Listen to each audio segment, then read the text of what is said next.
Assalamualaikum warahmatullahi wabarakatuh. Oke, kita lanjutkan saja ceritanya. Tapi seperti biasa ya, belum tekan tombol like, bantu Mimin ya. Tekan tombol like terlebih dahulu.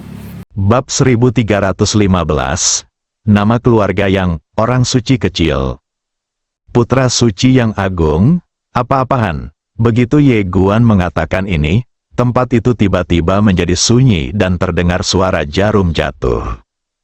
Pemuda bernama Nanyi itu juga membuka mulutnya sedikit dan matanya terbuka lebar. Untuk sesaat, dia sedikit bingung dengan perkataan Ye Guan. Zhu Dao memandang Ye Guan, merasa sangat waspada. Sial, orang ini bukan orang baik. Alasan mengapa dia mengikuti Ye Guan tentu saja karena suatu tujuan. Dari awal sampai sekarang, dia sebenarnya tidak menganggap Ye Guan terlalu serius. Menurutnya, meskipun Ye Guan memiliki bakat dan kekuatan tempur yang bagus, dia hanyalah seorang anak muda. Tetapi setelah menghabiskan beberapa hari bersama, dia menemukan bahwa Ye Guan penuh dengan niat jahat. Terlebih lagi, sebagai seorang kultivator pedang, dia benar-benar bisa berbaring dengan mata terbuka, tanpa tersipu sedikit pun. Dari siapakah kamu belajar sifat tidak tahu malu ini? Aku takut bahkan kekuatan jahat Kaisar Fan Zhao tidak dapat menghancurkannya. Zuling melirik Ye Guan dan tidak berkata apa-apa. Dia harus mengatakan bahwa dia juga terkejut. Dia tidak menyangka Ye Guan akan melakukan hal ini. Pemimpin itu menatap Ye Guan. Dia tampaknya tidak mendengar dengan jelas perkataan Ye Guan. Lalu bertanya, "Kamu bilang kamu adalah putra suci agung, dan Nanyi adalah putra suci kecil." Ye Guan mengangguk dan berkata terus terang, "Iya." Pemimpin itu berkata, "Hal ini belum pernah terjadi sebelumnya. Selama ini hanya ada satu putra suci." Saat dia mengatakan ini, dia menatap Ye Guan. Tidak ada aura apapun tentangnya, tetapi setiap orang di lapangan merasakan penindasan yang tak terlihat. Namun, perasaan tertekan ini tidak berpengaruh pada Ye Guan. Setelah beberapa pertempuran sebelumnya, dia sekarang hampir kebal terhadap tekanan dari orang-orang kuat biasa. Pada dasarnya mustahil untuk menekannya dengan momentum. Ye Guan tersenyum tipis. Tetap tenang, hanya karena hal itu tidak terjadi sebelumnya, bukan berarti hal itu tidak akan terjadi di masa depan. Pemimpin itu menatap Ye Guan dalam diam. Semua orang di sekitar juga terdiam. Pada saat ini, mereka juga sedikit bingung. Dua putra suci muncul. Intuisi mereka memberitahu mereka bahwa ini bukanlah hal yang benar untuk dilakukan. Namun jika Tuan Ye di depannya bukanlah putra suci dari pantai seberang, lalu bagaimana kita menjelaskan menara kecil ini? Selain perahu Bian, mereka benar-benar tidak dapat memikirkan siapapun lagi yang mampu menciptakan benda suci yang begitu mengagumkan, bahkan lebih mengagumkan daripada batu Daosu. Sebenarnya, Nanyi agak meragukan hidupnya saat ini. Dia tidak menyangka bahwa menara kecil yang diambil pemuda di depannya bahkan lebih menakjubkan daripada batu Daosu miliknya. Hal ini membuatnya ragu. Mungkinkah orang ini benar-benar mendapat instruksi dari perahu suci di pesisir seberang? Nanyi menatap Ye Guan. "Kamu bilang kamu adalah putra suci agung. Kalau begitu ceritakan padaku tentang misimu." Ye Guan berkata dengan tenang, "Lawan ajaran sesat." Ini tentu saja tebakannya. Tentu saja dia tidak menebak secara acak. Bukankah dua kitab sebelumnya tampak memerangi ajaran sesat? Mendengar perkataan Ye Guan, jantung Nanyi berdebar kencang. Namun dia masih tidak menyerah. Dan bertanya lagi, "Ajaran sesat apa yang sedang kamu lawan?" Ye Guan meliriknya dan tersenyum. "Agar adil, giliranku untuk bertanya padamu." Nanyi sedikit mengernyit. Hanya mendengar Ye Guan bertanya, "Agama apa yang sedang kau lawan?" Nanyi terdiam sejenak, lalu berkata, "Perahu suci dari pantai lain telah mengirimkan kehendak ilahi, mengatakan bahwa seorang bidat bernama yang akan datang ke dunia pantai lain kita. kedatangannya akan membawa bencana besar ke dunia pantai lain kita. Mendengar ini, kelopak mata Ye Guan berkedut. Oh sial. Nama belakangmu Yang, apakah ini berbicara mengenai diri Anda sendiri? Nan Yi menatap Ye Guan. Bagaimana denganmu? Ye Guan berkata dengan tenang, lawan ajaran sesat. Nan Yi sedikit mengernyit. Apakah ini juga untuk melawan orang sesat bernama Yang? Ye Guan menggelengkan kepalanya. Tidak. Aku sedang melawan seorang penganut sesat bernama Fan. Nan Yi sedikit bingung. Fan, Ye Guan mengangguk. Orang ini adalah orang jahat, dan kekuatannya sangat kuat. Tidak akan lama lagi dia akan menyeberangi lautan penderitaan dan datang ke sini. Sambil berbicara, dia melirik semua orang di lapangan, lalu berkata, orang ini terlalu kuat, dan justru karena itulah perahu suci memberiku menara ini. Tujuannya adalah untuk membantu kalian dengan cepat mencapai kesucian sejati dan melawan malapetaka yang akan datang bersama-sama. Ketika Ye Guan mengatakan ini, semua orang di lapangan menatapnya dengan tak percaya. Salah satu tetua tidak dapat menahan diri untuk bertanya, Tuan Ye, bisakah kami menggunakan menara kecil ini? Juga? Ye Guan mengangguk. Tentu saja. Sang sesepuh segera berkata dengan gembira, Tuan Ye. Apa Tuan Ye? Di samping sesepuh itu, seorang sesepuh berjubah hitam tiba-tiba melotot ke arah sesepuh itu dan menghentakkan kakinya. Silakan panggil aku anak suci. Setiap orang, pada saat ini, semua orang sangat gembira, karena mereka tidak pernah menyangka bahwa mereka juga bisa berlatih dan meneliti di menara ini. 10 tahun di menara, sehari di luar ruangan. Apa bedanya ini dengan curang? Pemimpin itu juga sedikit terkejut, karena dia tidak menyangka Ye Guan akan mengatakan seperti itu. Semua orang bisa menggunakannya, belum lagi para tetua itu, dia pun sedikit tergoda. Tetapi, dia tahu betul bahwa Nan Yi di sebelahnya adalah putra suci yang sebenarnya. Tetapi, sang pemimpin memandang sekelilingnya dan berpikir, siapa bilang tidak mungkin ada 2 putra suci? Zhu Dao melirik Ye Guan dengan perasaan rumit di hatinya. Tiba-tiba dia menyadari pada saat ini, bahwa selama ini dia telah meremehkan orang ini. Otak orang ini sama dengan otak orang bernama Fan. Keduanya memiliki kadar alkohol yang sangat tinggi. Dia harus sangat berhati-hati di masa mendatang, agar tidak jatuh ke dalam perangkap orang ini. Melihat ekspresi orang banyak itu, wajah Nan Yi menjadi sedikit jelek, karena dia mendapati bahwa orang-orang di depannya sudah percaya bahwa pendekar muda ini adalah putra dewa. Kalau saat ini saya keluar dan menyanyikan lagu yang lain, itu tidaklah bijaksana, sebab kalau saya keluar dan menyanyikan lagu yang lain, itu sama saja dengan mengganggu jalur kultivasi orang lain. Keuntungan, para tetua di depan kita ini telah membentuk komunitas minat dengan pemuda ini. Sekalipun anak ini bukan sang putra kudus sekarang, para tetua ini akan mengubahnya menjadi sang putra kudus. Memikirkan hal ini, Nan Yi tiba-tiba menatap Ye Guan dan mengepalkan tangannya.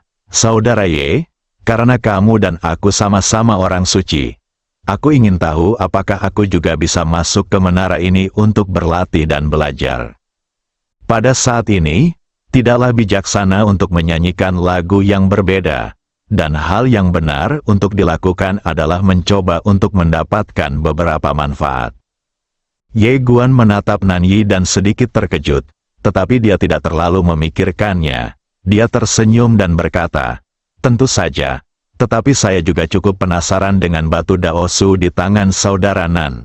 Saya ingin tahu apakah Anda dapat meminjamkannya kepada saya untuk dipelajari.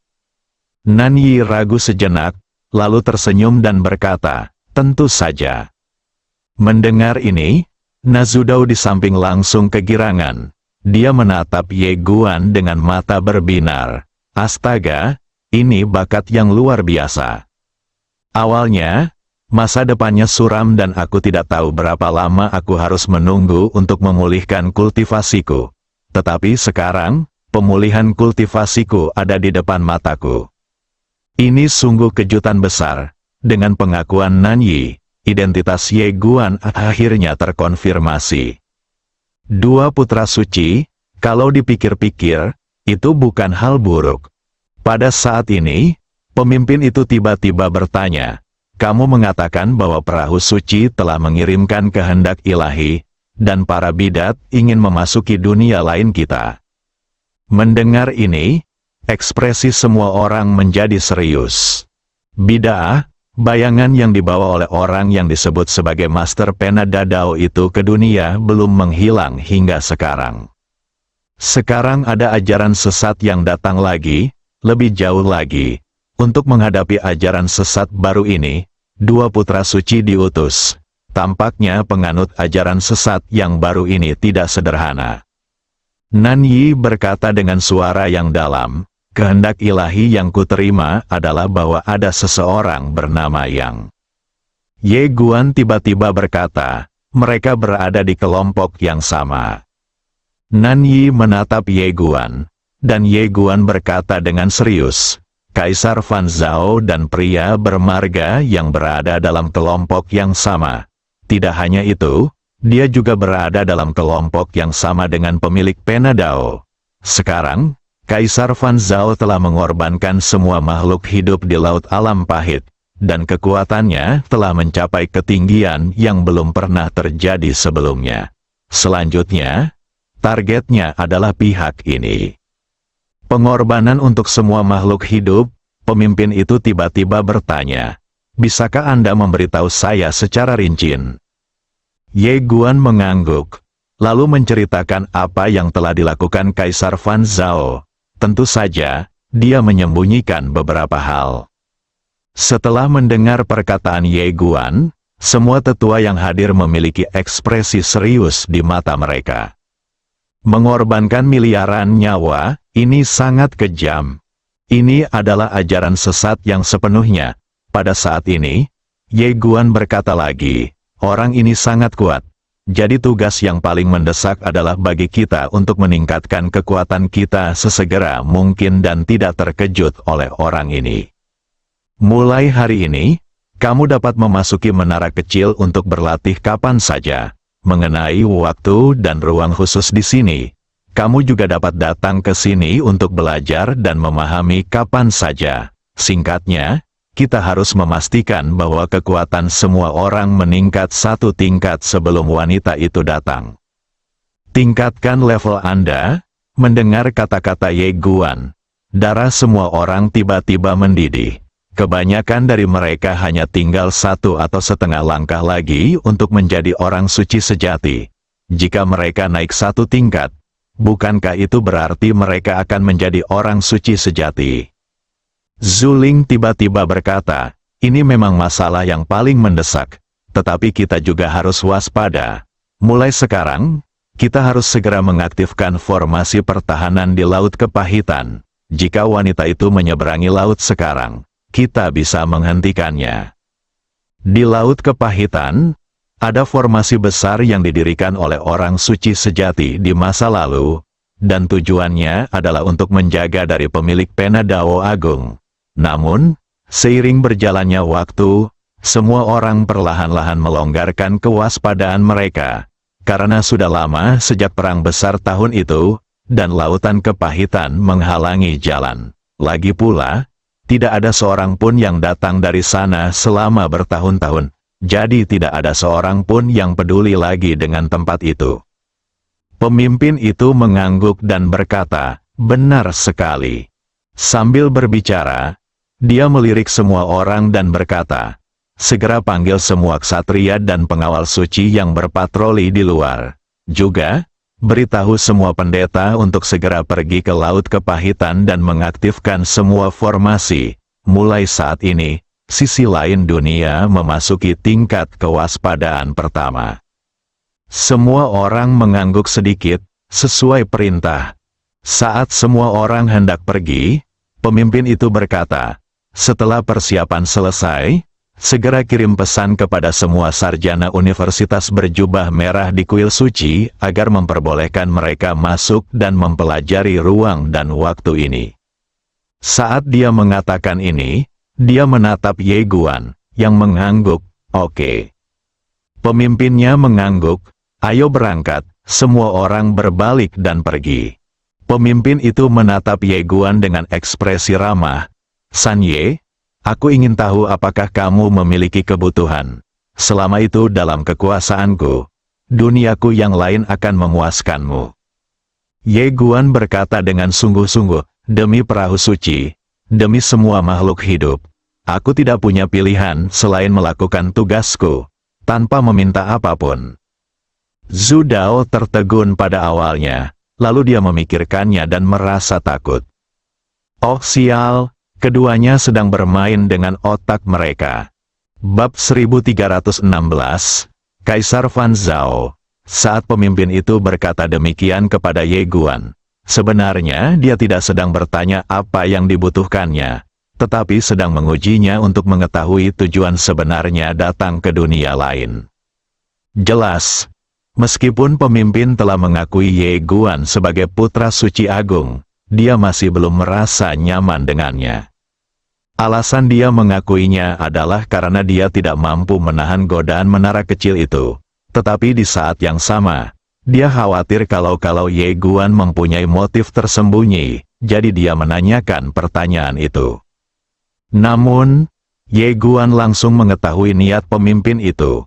Zhu Dao menatap Ye Guan dalam-dalam, anak ini sungguh licik. Di hadapan Ye Guan, sang pemimpin memandang Ye Guan sejenak lalu tersenyum. Betapa agungnya kebenaran bagi perahu suci dan semua makhluk hidup, putra suci. Sambil berbicara, dia membungkuk sedikit, "Putra suci, saya akan pergi mengurus beberapa hal terlebih dahulu. Setelah selesai, saya akan kembali ke sini untuk memberi penghormatan kepada relik suci." Ye Guan pun membalas salam, "Tuan, Anda selalu diterima." Melihat Ye Guan membalas salam, senyum muncul di wajah sang pemimpin. Dia berbalik dan menghilang di tempat. Hanya Nan Yi dan Zhu Dao yang tersisa di lapangan. Ye Guan menatap Nan Yi dan berkata sambil tersenyum, "Kakak Nan, apakah ada yang salah?" Nan Yi menatap Ye Guan, "Mari kita bicara." Ye Guan mengangguk, "Oke." Nan Yi melirik Zhu Dao. Ye Guan tersenyum dan berkata, "Dia salah satu dari kita. Aku tidak akan menyembunyikan apapun darinya." Zhu Dao melirik Ye Guan dan tidak berkata apa-apa. Mendengar perkataan Ye Guan, Nan Yi mengangguk, lalu berkata, "Saudara Ye, katakan padaku dengan jujur, apakah menara kecil ini benar-benar diberikan oleh perahu suci?" Ye Guan mengangguk tanpa ragu. "Ya." Nan Yi menatapnya dan tidak berkata apa-apa. Ye Guan tersenyum dan berkata, "Apa yang ingin kamu katakan, saudara Nan?" Nan Yi ragu-ragu sejenak, lalu berkata, "Saudara Ye, apakah Anda benar-benar di sini juga untuk melawan orang sesat bernama Yang itu?" Ye Guan mengangguk, "Tentu saja, kalau tidak, untuk apa aku ada di sini?" Nan Yi mengangguk, "Karena kita punya tujuan yang sama, sebaiknya kita bekerja sama. Bagaimana menurutmu?" Ye Guan berkata, "Tentu saja." Nan Yi tiba-tiba membuka telapak tangannya, dan batu Daoshi muncul di tangannya. Dia menatap Ye Guan. "Saudara Ye, ambillah dan pelajarilah." Sambil berbicara, dia merentangkan telapak tangannya, dan batu itu perlahan terbang di depan Ye Guan. Zhu Dao yang berdiri di sana, melihat pemandangan ini dan kelopak matanya berkedut. Ye Guan mengambil batu Daosu, melihatnya, dan berkata sambil tersenyum, "Saudara Nanyi, kamu juga bisa berlatih dan memahami di sini. Mengenai seberapa banyak yang bisa kamu pahami, itu tergantung padamu." Nan Yi berkata dengan suara yang dalam, "Terima kasih." Tentu saja dia sangat penasaran dengan tempat ini. 10 tahun di menara setara dengan 1 hari di dunia luar. ciptaan yang mencapai surga seperti ini sungguh tidak dapat dipercaya. Jika Anda dapat memahami rahasianya dan mencapai kesucian sejati, itu seharusnya tidak sesulit itu. Orang suci sejati, sebagai putra Tuhan, tujuan utamanya tentu saja untuk menjadi orang suci sejati, dan tempat ini pasti akan sangat mempersingkat waktu yang dibutuhkannya untuk mencapai kesucian sejati. Ini juga alasan mengapa dia bersedia bekerja sama dengan Ye Guan. Kerjasama membawa keuntungan bagi kedua belah pihak. Apa yang tidak disukai, adapun apakah pihak lain itu benar-benar putra dari pantai seberang, itu sebenarnya tidak masalah sama sekali. Ye Guan membawa batu dan Zhu Dao ke gurun tandus. Dia berbalik dan menatap Zhu Dao yang memiliki ekspresi menyanjung di wajahnya. Pada saat ini, bahkan jika dia diminta memanggil Ye Guan ayah, dia akan melakukannya tanpa ragu. Ye Guan berbalik dan menatap Zhu Dao. Kau seharusnya masih ingat sumpahmu, kan? Zhu Dao berkata cepat. Ingat, ingat, dia tampak sangat penurut di permukaan. Tetapi saat ini dia mencibir di dalam hatinya. Bagaimana mungkin sebuah sumpah belaka dapat mengekangnya? Begitu tingkat kultivasinya pulih, dia akan segera melarikan diri. Percaya pada anak muda ini? Mimpi. Ye Guan menatap Zhu Dao yang sangat hormat, lalu tersenyum dan menyerahkan batu Dao Su kepadanya. Setelah mengambil batu pelacak Dao, Zhu Dao tidak sabar untuk mengaktifkannya, tetapi pada saat ini, Ye Guan tiba-tiba berkata, garis waktumu tumpang tindih dengan Kaisar Fan Zhao. Apakah kamu akan membuatnya khawatir dengan memanggil dirimu di masa lalu seperti ini? Kaisar Fan Zhao mendengar nama ini. Zhu Dao menjadi sedikit tenang. Dia berkata dengan suara berat, saya tidak bisa menjaminnya. Ye Guan mengerutkan kening. Zhu Dao berkata lagi, tidak ada cara lain. Aku hanya bisa memilih untuk mencobanya. Ye Guan memikirkannya, lalu mengangguk. Oke, Zhu Dao melirik Ye Guan, lalu menatap batu Dao Su di tangannya. Dia perlahan-lahan menutup matanya. Di depannya, batu Dao Su tiba-tiba bergetar sedikit. Dalam sekejap, sungai waktu dan tahun yang tak berujung muncul di batu Dao Su. Ye Guan menatap sungai waktu yang panjang. Di bawah desakan Dao Su, waktu tiba-tiba mulai naik dan turun seperti gelombang air. Zhu Dao menatap sungai waktu yang panjang. Garis waktunya sendiri berjalan mundur, dan segera muncullah saat ketika dia dan Zhu Dao baru saja tiba di lautan kepahitan. Setelah beberapa saat, gambaran waktu di dalam berubah menjadi adegan Zhu Dao berbaring di segel Zhu Dao untuk menyeberangi lautan. Melihat pemandangan ini, wajah Zhu Dao tiba-tiba berubah jelek. Teruskan mundur, lambat laun. Ye Guan mengepalkan tangannya erat-erat, karena saat ini ia teringat saat adik ketiganya dan yang lainnya mengorbankan diri untuknya. Alasan mengapa dia bisa melihat pemandangan ini adalah karena Zhu Dao telah mengawasi secara diam-diam di seberang lautan selama perang. Ye Guan mengepalkan tangannya erat-erat, menatap sungai waktu yang panjang. Pada saat itu, jantungnya seperti diremas oleh sebuah tangan dan dia tidak bisa bernapas sama sekali. Menyaksikan saudara perempuan ketiganya dan yang lainnya mati satu demi satu di lautan kepahitan, Ye Guan perlahan menutup matanya dan tubuhnya tidak bisa berhenti gemetar. Namun tak lama kemudian, ia membuka matanya lagi, menatap sungai waktu yang panjang. Tak lama kemudian, dia melihat Ling Xiao. Ketika dia melihat Ling Xiao tewas dalam pertempuran, pandangannya tiba-tiba menjadi sedikit kabur, dan dia berkata dengan suara gemetar, kakak. Zhu Dao menatap Ling Xiao yang tewas dalam pertempuran dengan ekspresi rumit. Ling Xiao adalah lawannya dan mereka telah bertarung sepanjang hidup mereka. Dia sangat mengenali Ling Xiao dan telah mencoba beberapa kali untuk memenangkan hatinya. Kalau orang ini lahir di era yang sama dengan dia dan mereka mulai pada waktu yang sama, dia benar-benar tidak akan mempunyai peluang untuk menang. Termasuk Kaisar Fan Zhao. Jika Kaisar Fan Zhao tidak mengintegrasikan kultivasi leluhurnya, kemungkinan besar dia akan mati di tangan teknik pisau daging Ling Xiao. Pisau terakhir itu sangat mengerikan, korbankan dirimu untuk dapat menciptakan keadaan yang mengerikan seperti itu. Sayangnya, Ling Xiao bertemu dengan Kaisar Fan Zhao yang lebih bejat lagi. Ketika memikirkan hal ini, Zhu Dao menjadi marah. Aku sangat bodoh. Di dalam batu Daosu, pemandangan tiba-tiba berubah, dan Master Sekte Jing muncul di hadapan Ye Guan. Saat dia melihat Master Sekte Jing berubah menjadi patung, matanya berangsur-angsur berubah menjadi merah. Ye Guan berkata dengan suara gemetar, "Tuan Ta, aku seharusnya mati bersama mereka." Xiao Ta berkata, "Tahukah kau mengapa mereka berusaha keras menyelamatkanmu?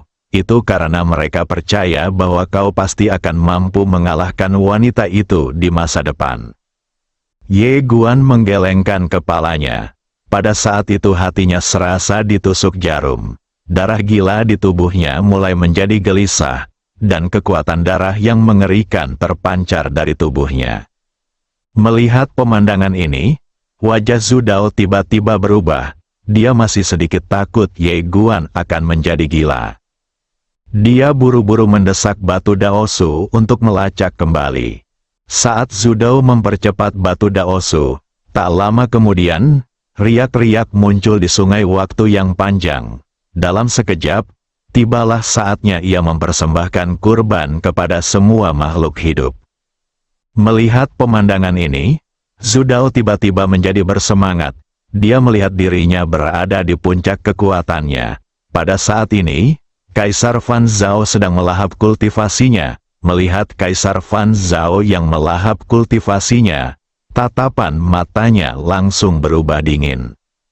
Dia sungguh membencinya. Zhu Dao menarik napas dalam-dalam, dan tepat saat dia hendak melanjutkan menelusuri, pada saat ini, dia melihat Kaisar Fan Zhao tiba-tiba mengangkat kepalanya dan melihat ke arah posisi mereka. Tatapannya tertuju pada Ye Guan, dan di matanya ada lautan darah yang tak berujung. Melihat Kaisar Fan Zhao datang, Zhu Dao merasa ngeri. Sialan, bagaimana pihak lain ini bisa menemukannya? Dia hendak mengaktifkan batu Daosui, tetapi pada saat ini, Kaisar Fan Zhao tiba-tiba menunjuk ringan ke udara.